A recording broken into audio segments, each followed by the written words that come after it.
Channel को subscribe करने के लिए इस लाल बटन को दबाएं और साथ में दबाएं इस बेल के बटन को भी नए वीडियो की नोटिफिकेशन के लिए। नमस्कार दोस्तों, स्वागत है आप सभी का। मेरा नाम है विक्रम और आप देख रहे हैं वीके मैथी यूट्यूब चैनल। तो आज का जो वीडियो है दोस्तों एसएससी एमटीएस की मैथमेटिक्स के लिए सरलीकरण सिंप्लीफिकेशन का पार्ट फर्स्ट है, जिसमें हम इसका बेसिक कॉन्सेप्ट समझने वाले हैं। इससे पहले के वीडियो में दोस्तों हमने नंबर सिस्टम संख्या पत्ती का जो टॉपिक है वो क्लियर किया है। तो अगर वो वीडियो आप देखना चाहते हैं तो उसकी प्लेलिस्ट का लिंक डिस्क्रिप्शन में दिया गया है, वहां पर क्लिक करके वो वीडियो भी आप देख सकते हैं।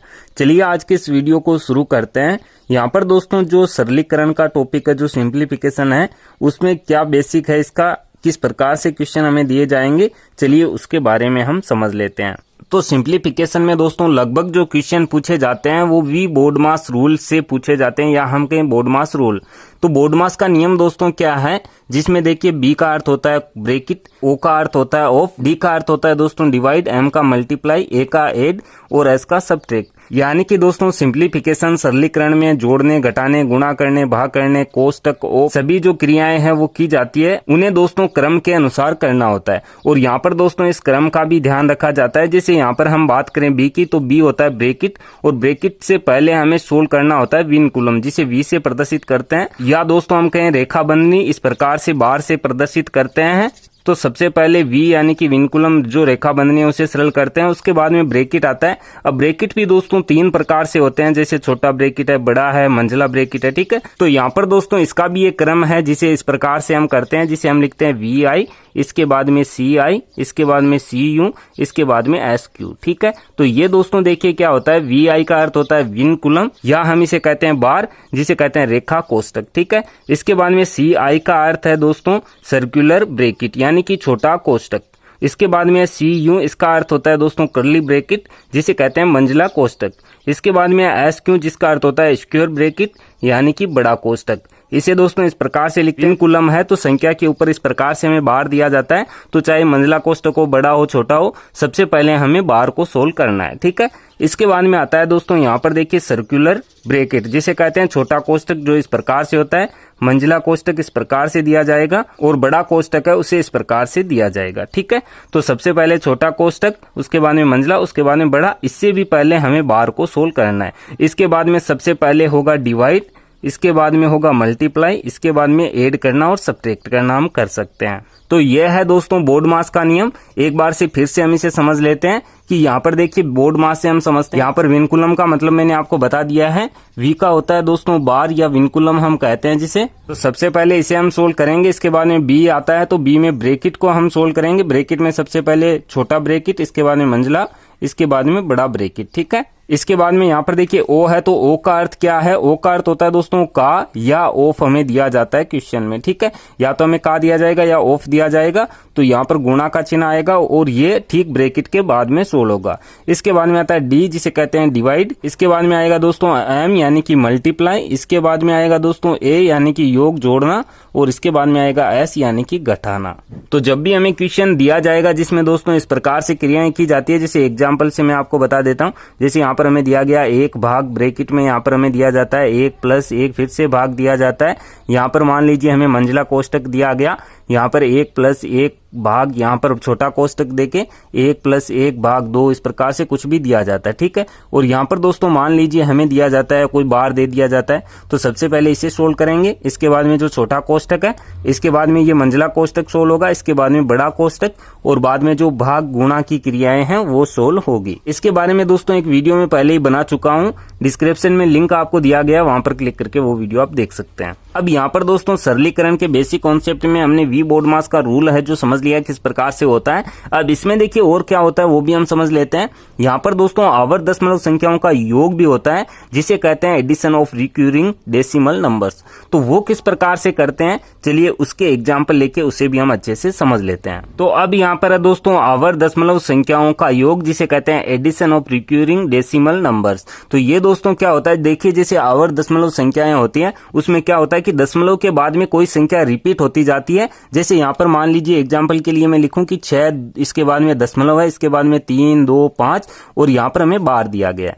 तो बार का अर्थ क्या है कि यहाँ पर 3 2 5 है, इसकी पुनरावृत्ति हो रही है, बार बार यही संख्या आ रही है दशमलव के बाद में। किस प्रकार से, जैसे 6.325 फिर से 325 फिर से 325 इस प्रकार से आ रहा है जब किसी संख्या से किसी संख्या को डिवाइड हम करा रहे हैं।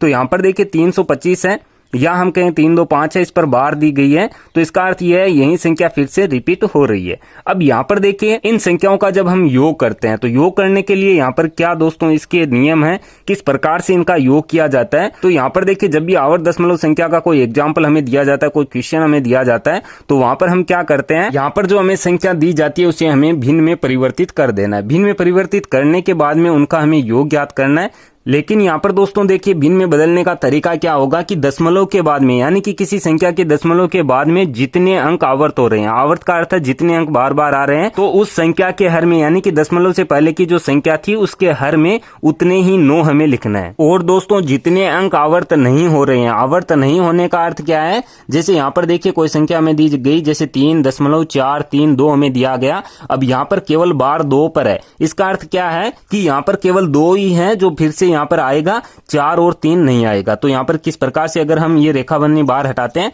तो यहाँ पर 2 2 2 इस प्रकार से चलता जाएगा, लेकिन 4 और 3 नहीं आएगा। तो जब 4 और 3 नहीं आएगा तो हमें क्या करना है, यहाँ पर दोस्तों ये जो संख्या है इस संख्या में से 4 और 3 हमें घटा देना है, यानी कि 432 माइनस 43 हम घटाएंगे, बटे में 9 रखेंगे और कितने अंक पुनरावृत्ति नहीं हो रही है, कितने अंकों की, उतने इसके आगे हमें शून्य लगाने। तो 2 अंकों की नहीं हो रही तो 2 अंक यहाँ पर आगे हम शून्य लगा देंगे। ठीक है, तो इस प्रकार से हम रखेंगे और बाद में हम संख्याओं को जोड़ और घटा सकते हैं। इसके लिए दोस्तों देखिए हम एग्जाम्पल लेते हैं, एग्जाम्पल से समझते हैं। पहले प्रकार के क्वेश्चन देखिए किस प्रकार से दिए जा सकते हैं। यहाँ पर जैसे हमें दिया गया 8.3, ठीक है, इसके ऊपर हमें बार दिया गया। तो जैसा कि दोस्तों मैंने आपको बताया कि जो बार वाली संख्या है उसके नीचे हमें 9 रखना है। तो यहाँ पर देखिए किस प्रकार से इसे लिखेंगे, 8 तो यहाँ पर आएगा क्योंकि दशमलव से पहले की संख्या है, तो 3 यहाँ पर है, 3 के ऊपर बार दिया गया है, यानी कि इसकी पुनरावृत्ति हो रही है, आवर्ती हो रही है, तो बटे में यहाँ पर क्या लिखेंगे हम, 1 बार 9 लिखेंगे। ठीक है, क्योंकि यहाँ पर एक ही अंक पर बार हमें दिया गया है। इसे दोस्तों हम आगे सोल्व कर सकते हैं किस प्रकार से, देखिए 8 तो है जैसा रहेगा, 3 का भाग 9 में जाएगा 3 बार, तो 3 में 1 बार जाएगा, 9 में 3 बार जाएगा, तो 8 से 1/3 इसका आंसर आएगा। अब देखिए दूसरी स्थिति में दोस्तों यहाँ पर क्या होगा, दूसरी स्थिति में यहाँ पर हमें दिया जा सकता है, जैसे मान लीजिए यहाँ पर एक एग्जाम्पल हम लेते हैं, 5.432 और 2 पर ही केवल बार दिया गया है। ठीक है, तो इसे कैसे सोल्व करना है, यहाँ पर दोस्तों देखिए दशमलव से पहले की संख्या 5 है तो 5 को तो हम रखेंगे।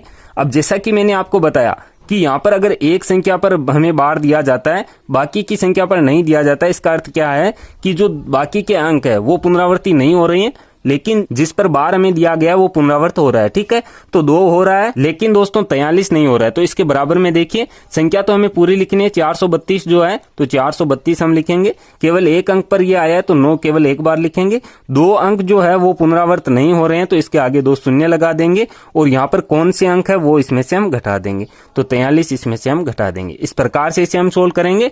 तो यहाँ पर देखिए क्या हो जाएगा, 5 तो यहाँ पर है, 432 में से 43 घटाएंगे, कितने बचेंगे, 389 और यहाँ पर बटे में आ जाएगा 900। अब इसे हम सोल्व करके लिख सकते हैं। अब यहाँ पर दोस्तों देखिए तीसरी स्थिति में क्या हो सकता है, जैसे यहाँ पर हमें संख्या जो पहले दशमलव से पहले दी जाती है वो शून्य दे दी जाए तो क्या होगा, जैसे यहाँ पर 0.1 दिया गया, इस पर हमें बार दिया गया, यहाँ पर प्लस में भी हम संख्या कर सकते हैं क्योंकि योग कर रहे हैं। तो यहाँ पर मान लीजिए आपको दिया गया 0.2 इस पर बार, इसके बाद में 0.3 इस पर बार। ठीक है, इस प्रकार से आगे चलता गया। तो यहाँ पर हमें यहाँ तक करना है। तो यहाँ तक अगर हम करें तो किस प्रकार से करेंगे, देखिए 0 का यहाँ पर दोस्तों कोई अर्थ नहीं है तो 0 को हमें छोड़ देना है।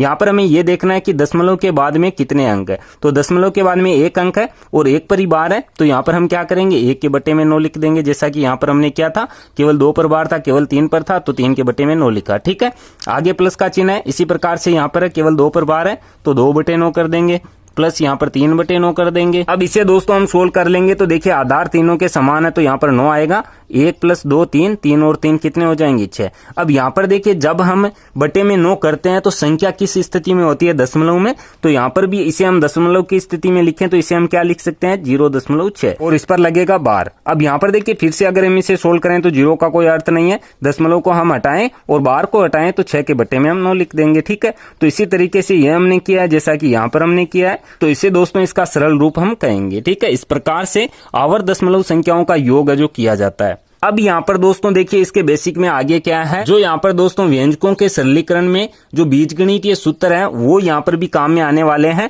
जैसा कि दोस्तों हमने पिछले वीडियो में बताया हुआ है, a प्लस बी का होल स्क्वायर है, a माइनस बी का होल स्क्वायर है, a square minus b square है, या a cube minus b cube है, a cube plus b cube है। तो इसका भी वीडियो दोस्तों मैंने पहले से बनाया हुआ है, इनके क्या फॉर्मूला होते हैं, तो वो लिंक आपको डिस्क्रिप्शन में दिया गया उस वीडियो का, वो वहां पर जाके आप देख सकते हैं।